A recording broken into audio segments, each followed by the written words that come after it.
Hi students, EWS సంబంధించి clarity వచ్చిన తర్వాత వీడియో చేస్తానని ఓటీపీఆర్ టైంలో చెప్పాను. సో ఆ క్లారిఫికేషన్ మనకి ఈరోజే వచ్చింది తెలంగాణ స్టేట్ గవర్నమెంట్ నుంచి.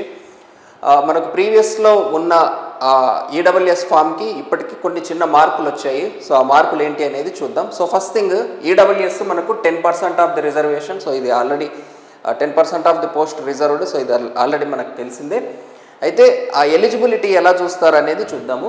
So persons who are not covered under the scheme of SC ST BC reservation, so అది లేనటువంటి వాళ్ళు ఎవరైనా సరే gross annual income below 8 lakhs ఉన్నవాళ్ళు ఎలిజిబుల్.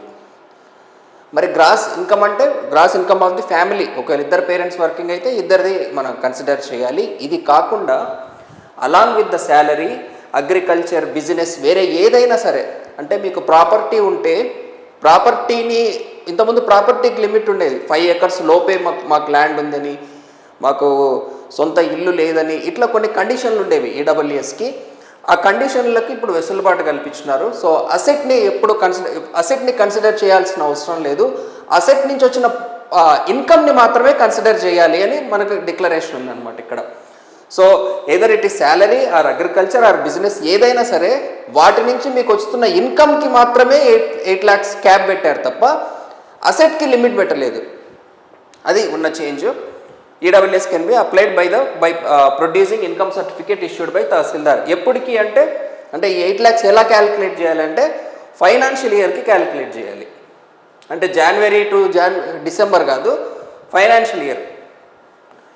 సో అది ఏ ఫైనాన్షియల్ ఇయర్ అంటే మీరు ఏ సంవత్సరం అయితే ఆ జాబ్కి అప్లై చేస్తున్నారో ఆ ముందు ఫైనాన్షియల్ ఇయర్లో, ఇక్కడ రాశారు చూడండి, for the financial year prior to the year of application. So మీరు అప్లై చేసే ఇయర్లో మీరు కావాలని ఐటీ రిటర్న్స్ తక్కువ పెట్టి ఈడబ్ల్యూఎస్ తెచ్చుకోవచ్చు కదా. అందుకని వీళ్ళు ఏం చేస్తున్నారంటే మీరు ఏ సంవత్సరం అయితే అప్లై చేస్తున్నారో దాని ముందు సంవత్సరం యొక్క ఇన్కమ్ 8 లక్షల లోపు ఉండాలి మీరు. సో దానికి తగ్గట్టుగా మీరు తహసీల్దార్ సర్టిఫికేట్ తీసుకుంటే సరిపోతుంది, income certificate for eligibility. Okay, so January to February కాదండి, ముందుటి ఫైనాన్షియల్ ఇయర్ మనం కన్సిడర్ చేయాలి. ఓకే, అంటే April to March 31.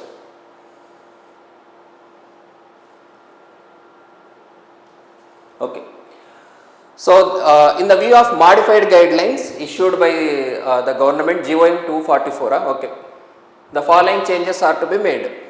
So changes ఏంటి అంటే, ఫస్ట్ చేంజ్ ఈడబ్ల్యూఎస్ అప్లికేషన్లో వచ్చేసి 2 రకాలు ఒక కాలం యాడ్ చేయమంటున్నారు. అదేంటంటే apply for EWS for government of India. So central government జాబ్స్కి మీరు అప్లై చేస్తుంటే రూల్స్ వేరేగా ఉంటాయి. Apply for EWS in the Telangana state. So ఇప్పుడు ఈడబ్ల్యూఎస్కి ఫామ్లో 2 ఆప్షన్స్ ఉన్నాయి, మీరు గవర్నమెంట్ ఆఫ్ ఇండియాకా లేకపోతే తెలంగాణ స్టేట్కా. ఒకవేళ తెలంగాణ స్టేట్కి మీరు అప్లై చేస్తుంటే for the application related to EWS reservation in the government of India, the existing form and certificate form shall be continued.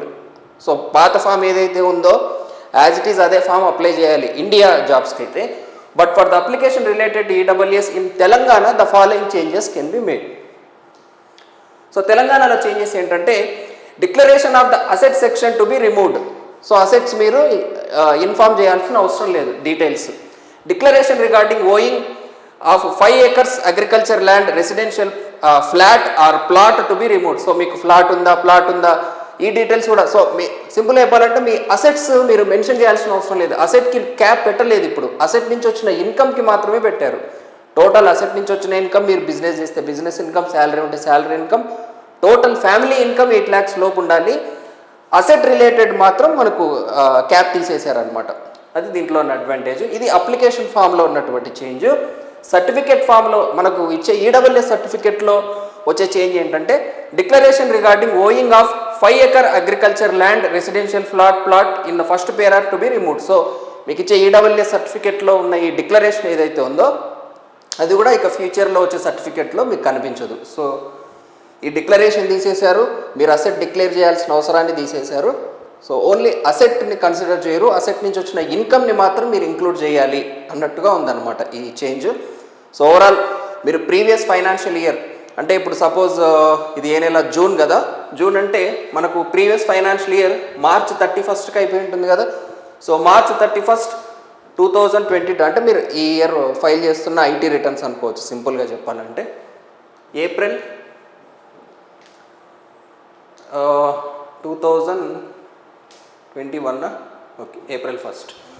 Okay, so ఈ పీరియడ్కి మీరు ఐటీ రిటర్న్స్ ఫైల్ చేయబోతారు కదా. సో ఫైల్ చేయబోయే IT returns ఏ ఇయర్కి అయితే మీరు file చేస్తారో ఇందులో మీకు టోటల్ ఫ్యామిలీ ఇన్కమ్ అనేది లెస్ దాన్ 8 lakhs ఉండాలి. ఓకే, సో మీరు కరెంట్ ఫైనాన్షియల్ ఇయర్లో ఇంకా తక్కువ ఉంది, మీరు ఎగ్జామ్ పడే టైంకి మన ఐటీ రిటర్న్స్ తక్కువ ఫైల్ చేసి ప్రొడ్యూస్ చేద్దాము అని అనుకున్నా కుదరదండి.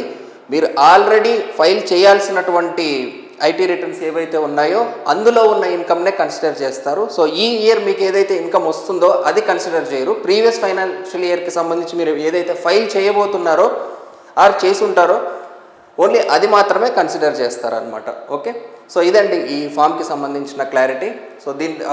సో ఎవరైతే ఎలిజిబుల్ ఉన్నారో వాళ్ళు తహసీల్దార్ దగ్గర ఆ సర్టిఫికేట్ని తీసుకోండి. వీలైనంత తొందరగా మళ్ళీ ఎగ్జామ్ టైంలో టైం వేస్ట్ అవ్వకుండా మళ్ళీ మీ ఊరికి వెళ్ళి తీసుకునే పనులు ఇవన్నీ ఉంటాయి కాబట్టి సో బెటర్ ఈ certificate as early as possible తీసుకోండి. సో దట్ మీకు కూడా ఎలిజిబుల్లా కాదా, ఓటీఆర్లో అప్లై చేయాలా లేదా అనేది మీకు కూడా ఒక క్లారిటీ వచ్చేస్తుంది అనమాట. Okay, so anyway thanks for watching.